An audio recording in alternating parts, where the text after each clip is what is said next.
I am Ferdinand Marcos, and I am the President of the Republic of the Philippines. I stand today on behalf of 110 million Filipinos. Hi everyone! Hello universe! It's me again. Oh, nakikita nyo yan guys? Ay, nako. Maganda ito, di ba? Pang ano talaga, pang digma sa kalawakan itong helicopter na ito. Hindi ko alam ang pangalan nito guys, pero maganda yata ito, ano. So, may balak yata ang Pilipinas bumili. Oh, actually mayroon na po eh. Kaya lang, ito parang pang ilang batch ba na ito? So dahil dyan guys, shoutout sa mga Marcos Lili supporters, Filipino and OFW. Hello. January 2, mali. February 1, 2026. Lagi akong mali sa date. Ayan. Shoutout sa mga Marcos Lili supporters, Filipino and OFW. Sabi po ng Philippine Defense Posture. Ayan. Sabi dito guys, sabi po dito ng Philippine Defense, ayan, posture, according to Turan August, a Turkish Defense and Policy, expert Turkish Aerospace Industries, which is ang TUSAS, is currently discussion with the Philippines regarding a potential second batch of T-129 attack helicopters. Wow! Oy guys, speaking of helicopters, kung natatandaan nyo guys, nung panahon ni Digong, nag-order po sila ng mga helicopters sa Russia. So, ayon po dun sa, sa nabasa ko, bilyon yata ang naipauna. Pero, dahil dyan, sa order na yan, nagkataon naman, nagkagera-gera itong Ukraine sa Russia. I don't know kung na-deliver na.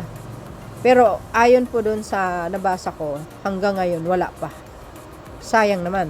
So, sana, sana ay maipalo up ng pamahalaan yun. Sayang naman yun. Pera din ng taong bayan yun, guys. Kasi wala tayong wala tayong balita pag na ito ay kumbaga ina-deliver sa Pilipinas. Magaling din ng Russia, guys, pagdating sa mga ganitong kagamitan, di ba? Tingnan nyo naman ang mga kagamitan nila, high-tech. Even ng North Korea, guys, ang grabe yung mga kagamitan nila, yung mga equipment, pandigma. O, di ba? Matindi rin yun. Ayan, tingnan nyo to. Sabi po dito, guys. Basahin po natin. August cited statements from TUSAS General Manager Mehmet Demiroglu, who confirmed that more than 100 T-129 attack helicopters have been produced so far. Wow! With units already delivered. What? So ibig sabihin na i-deliver na? What? He added that the bidding activities remain ongoing and the follow-on talks are being held with the existing operation, including the Philippines and Nigeria. Agay. Oh, galing naman. Wow.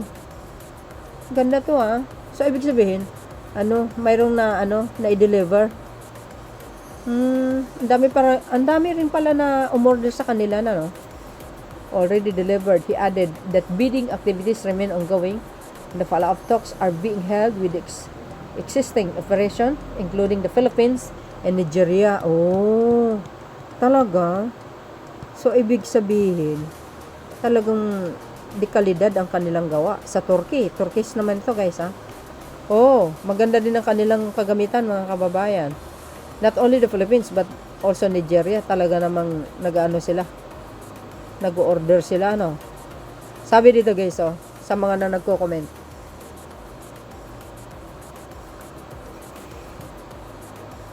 Sabi dito, push for at least 24 units, only then switch to drones. Even Japan will be no longer using attacks helos and will switch to drones. Talaga? Hala. Sabagay, maganda din yun. Yung drones, guys. At least, kahit sumabog sa taas, walang tao. Ito, kung itong gagamitin mo, tapos ilang karga ang mayroon. Yung pati, baka pati piloto eh. Pag pinasabog, siguradong madido talaga yun. It's not bad to have another batch of these Angry Birds up to 24 at least. Yo. O, diba? Hindi naman bad. Who said that bad? No. Hindi kalidad nga yan. Kailangan nga natin yan eh. Hopefully, we get 12 to 16. Yes. I hope so. Then, Tucano as well. Wala akong alam dito guys, but I'm just, uploading this news, good news, no?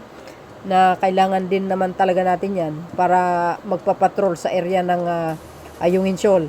A dozen of 10K drones that can be armed with missiles on Abstragard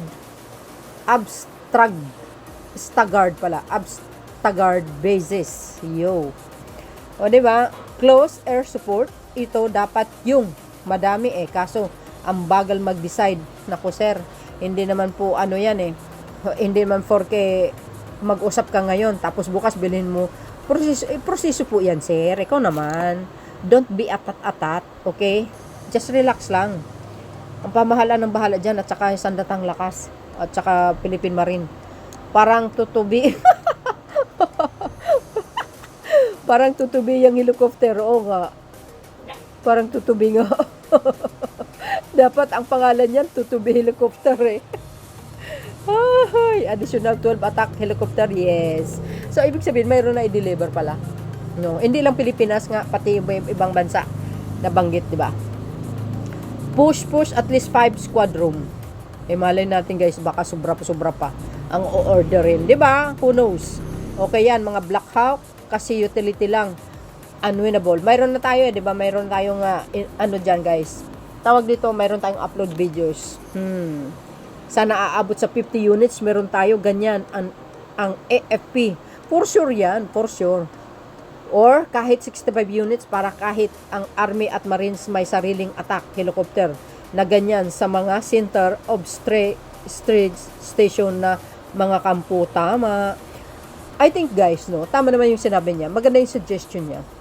So dapat marami kasi hindi lang guys, hindi lang karami lang ang mayroon tayo. Nako, Luzon, Visayas at Mindanao, mayroon tayong mga kampo. So, dapat talaga madami yan. Kasi sa bawat kampo, yung mga 61 battalion ng region, hindi natin alam kung saan banda yung region yan. So, I think dapat mayroon silang helicopter. Even the Black Hawk Down or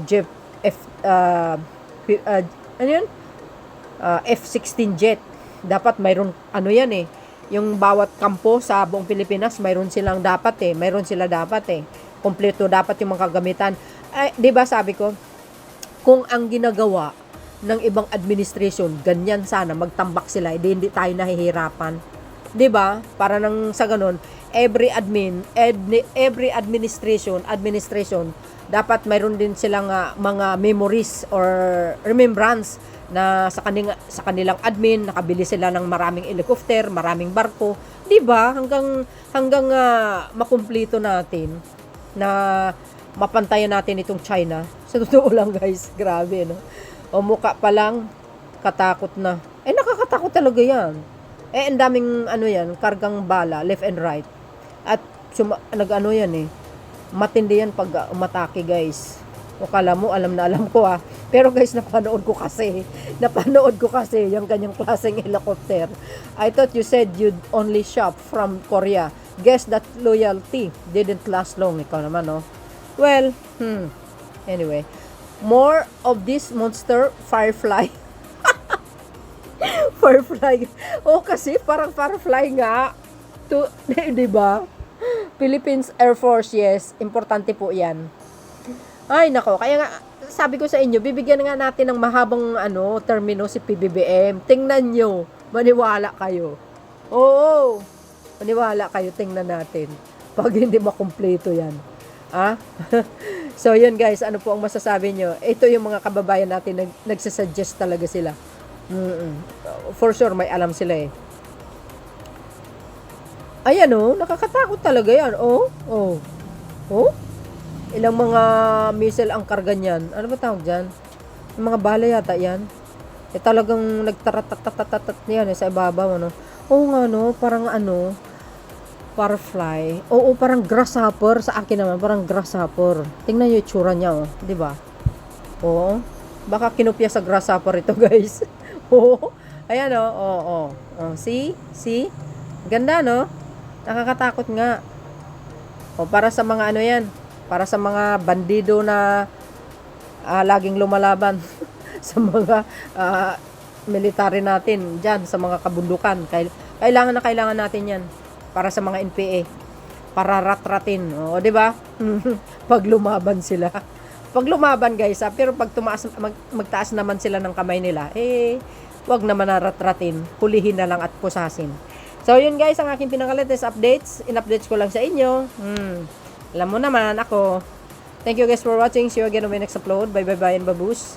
Don't forget to like, hit the button bell. Follow me guys. There's more. God bless Philippines. Bye everyone.